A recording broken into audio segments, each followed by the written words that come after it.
Yeah, I start. Is that okay if I'm looking at you? Here the acoustics is not very good, no? I don't know. That didn't come out right. Thank you so much.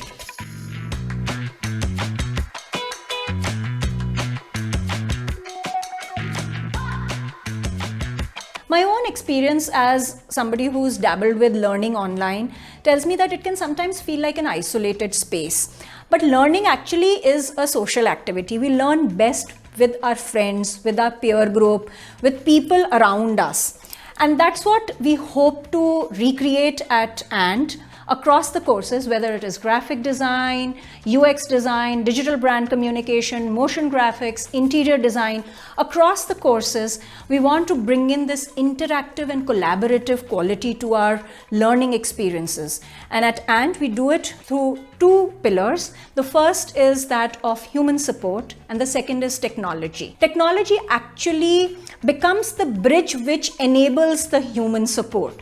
So you're learning live with an instructor. You can listen to their experiences. You can share your work, get feedback on your work live from the faculty. You collaborate and work on group tasks with your peer group. You interact with them. You give each other feedback. You get feedback from the faculty. That's how the human support is built into the courses. But how do you build the human support when all of us are sitting in different parts of the world? Technology brings that bridge. The first within technology is this world-class learning management system, Canvas, that we use.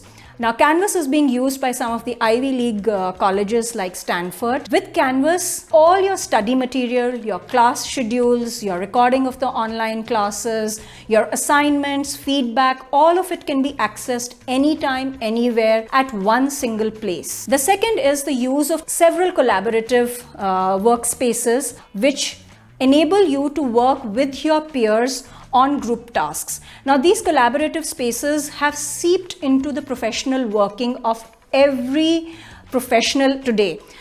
They were always there, but especially in design context, design agencies and clients use these collaborative platforms like Miro to work together and conclude projects. They become part of our delivery. So what this does is that it allows you to A, collaborate, B, learn how to function on these platforms while you are learning design. So when you actually step into the industry, you are actually industry ready because you have experienced how a design team would function in the real industry world.